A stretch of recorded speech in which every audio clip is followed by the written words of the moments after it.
So, today we covered quite a few really important concepts. We talked about creating our own classes, what classes are and how to instantiate objects. We talked about members of classes. We included discussions about fields, properties, constructors, and methods. We talked about automatic properties. We talked about static versus non-static members and what the differences are between them. And that's really a lot of terminology and a lot of stuff to take in. And I want to point out that the object-oriented nature of C# does not end there, not even close. In C# we have a lot more power and flexibility when it comes to things like interfaces and overridable methods and inheritance. And we didn't get the chance to talk about any of that stuff, and that's actually intentional. It would be really good to see people try to take what they saw here and start applying it to their own applications.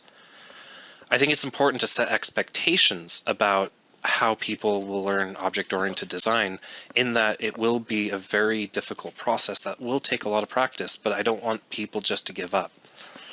I see a lot of people who are new to object-oriented design, they either use classes too sparingly or they use way too many and the code becomes way too complex.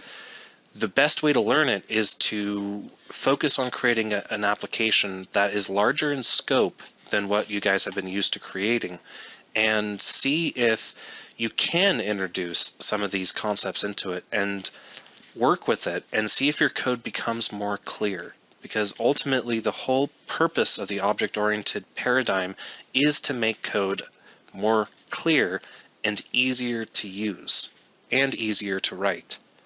That's not always going to be the case. Like I said, it's a very long process to get comfortable with this sort of stuff. You have to really solidify an intuition.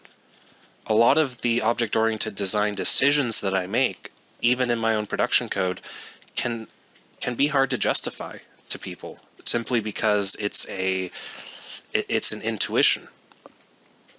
Obviously, when you do write production code, you should be able to justify virtually every line of it, but what I mean, though, is that everybody approaches problems differently, and when you have a tool as versatile as object-oriented programming, people will come up with different solutions to solve the same problems, and some may be better than others, some may be as good as others. There is no black and white when it comes to designing the architecture of a program when using object-oriented programming.